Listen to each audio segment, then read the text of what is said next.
My daughters told me I wasn't their real father, so I stopped acting like one, but they didn't expect the consequences. I, 52M, worked my ass off as an accountant for a small firm for 27 years. When my daughters were teens, I took on extra evening bookkeeping gigs, weekend tax prep sessions, and every overtime hour available. Not glamorous, but it paid for Rachel, 27F, and Jessica, 24F, to have everything. Looking back, maybe I overdid it. Private tutors. Brand new cars at 16. Study abroad programs. Full college tuition at prestigious schools. I remember eating ramen for months so Rachel could have that semester in Florence she wanted for her art history degree. Their mom, Deborah, left when Jessica was 3. Said she felt trapped and needed to find herself. Found herself real quick in the arms of her tennis instructor, but whatever. The divorce gave me primary custody with standard visitation. Best thing that ever happened to me. Fast forward to last March.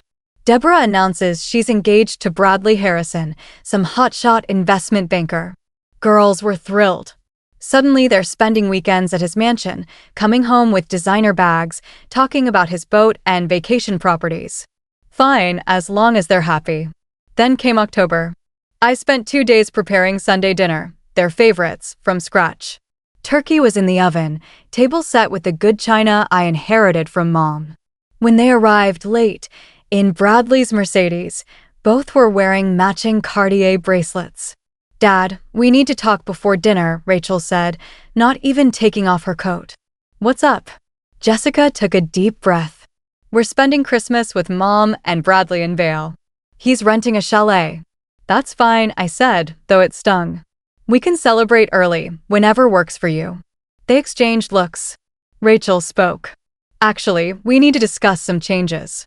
"Changes?" Bradley suggested, and we agree, that it's time to reevaluate our family dynamics, Jessica said. "He wants to adopt us as adults." I almost laughed. "Adult adoption? That's unusual." "It happens more than you think," Rachel said coldly. "It'll simplify his estate planning." "Estate planning? What are you talking about?" Jessica pulled out her phone. "Dad, Mom finally told us the truth. You're not our biological father." The room tilted. "What?" "She had an affair before the divorce, with her tennis coach, Marco. He's our real father. She never told you because she knew you'd fight for custody." "That's absurd." "We did DNA tests during the custody proceedings." Rachel shrugged. "Mom says you faked them." "It doesn't matter anymore. Bradley wants to make us official family, and we think it's best if we start transitioning away from this." She gestured around my modest house. They left without eating, without hugging me goodbye, without even acknowledging the dinner I'd made. I stood there stunned, surrounded by their favorite foods, growing cold. Update 1, 3 days later. Holy, this blew up. First, let me clarify, I am their biological father. The DNA tests from the divorce are in my safe deposit box. I checked them again today. 99.9% paternity for both girls. But here's where it gets interesting. I called my lawyer friend, Sarah Chen. She specializes in family law and suggested we send a formal letter requesting they cease making false paternity claims without proof. Their response came from Bradley's attorney. "Our clients maintain their position and request you cooperate with the transition of parental rights." Meanwhile, Jessica posted on Instagram. "Sometimes growth means leaving toxic situations behind, even if it's family. Hashtag new beginnings, hashtag chosen family." With a picture of her and Bradley at some charity gala. The comments were split between support and people calling her ungrateful. Then Bradley started texting me. "Just sign the papers. Make this easy on everyone. You've had your time with them. I can provide opportunities you never could." I responded once. "Provide DNA evidence or stop contacting me." His response. "Don't embarrass yourself. Real men know when to step aside." But the real kicker? Deborah called yesterday. "Why are you making this difficult?" "Making what difficult?" "You lying about their paternity. Bradley has connections. The girls could have amazing careers. Why can't you just let go?" "Because they're my daughters." "God, you're so stubborn." "Fine. Bradley knows people. Don't make us prove our point in court." I started digging after that call. Something felt off. Update 2, 1 week later. Remember that digging I mentioned?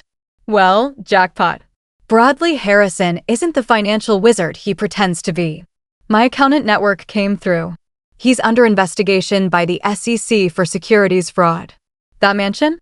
Leased. The boat? Borrowed from a client who's now suing him. I also found out why he needs my daughters.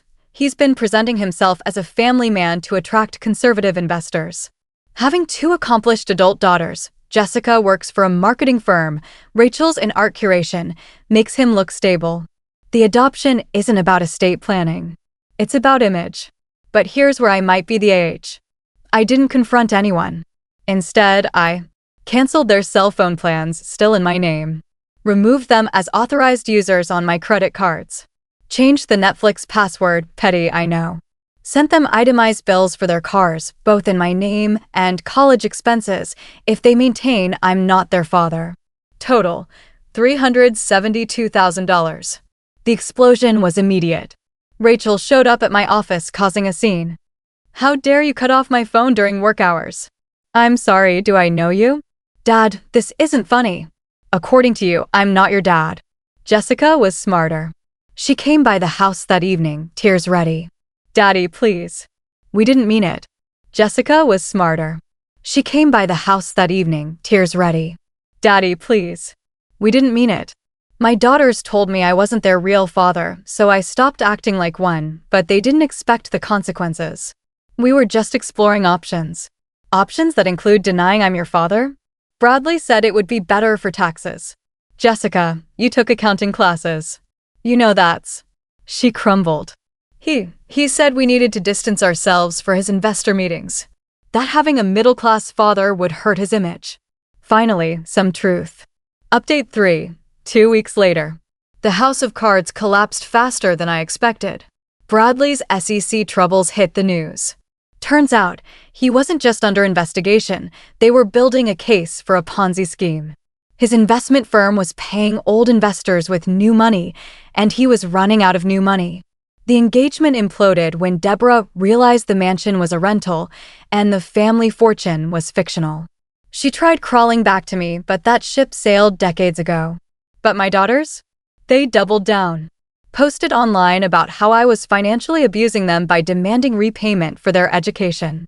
Rachel's best friend, who I also helped through college, called me crying, saying, "Rachel's telling everyone you're a monster." My sister jumped on the bandwagon. They made a mistake. Family forgives. Easy to say when you're not the one being disowned for a con artist. I kept all communication through lawyers. Sarah sent formal demand letters for the car payments and a timeline for transferring titles. Either they acknowledge I'm their father or they pay up. That's when Bradley made his move. Had his lawyer send a threatening letter about extortion and emotional blackmail. Claimed I was interfering with his business by spreading rumors about his financial situation. Sarah laughed. Let him try. Discovery would be hilarious. Social media became a war zone. Team dad versus team daughters. Their friends attacked me. Mine defended me. It got ugly. I stayed quiet. Just watched it burn. Update 4, 1 month later. Bradley was arrested last week. Federal agents raided his office and the rental mansion. Deborah was caught trying to leave with suitcases of cash. Turns out, she was deeper in the scam than anyone knew. My daughters finally realized they'd backed a losing horse. They came to my house, looking shell-shocked. No designer clothes now, just jeans and sweatshirts. Dad, Rachel started, we made a mistake. Several I corrected. Bradley's gone. Mom's probably going to jail. Jessica swallowed. We need help. What kind of help? The FBI froze our accounts. They think we might be involved because we attended investor meetings with Bradley. Were you involved? They exchanged panicked looks. Rachel whispered, we may have helped transfer some money. Bradley said it was for tax purposes. I sighed. Get a lawyer. A real one. We can't afford one. Our credit cards are maxed. Our accounts are frozen. Sounds like a personal problem. They left in tears. I felt nothing but tired. Final update, 3 months later. The dust has settled. Bradley got 12 years federal time. Deborah got 3 years for conspiracy. She flipped on him immediately. Gave up everything. My daughters weren't charged.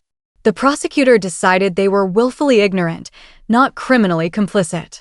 But their reputations are trashed. Rachel lost her curator position. Jessica's firm let her go. The scandal was too much. They're living together in a small apartment, working retail to make ends meet. They've paid off about $15,000 of what they owe me for the cars.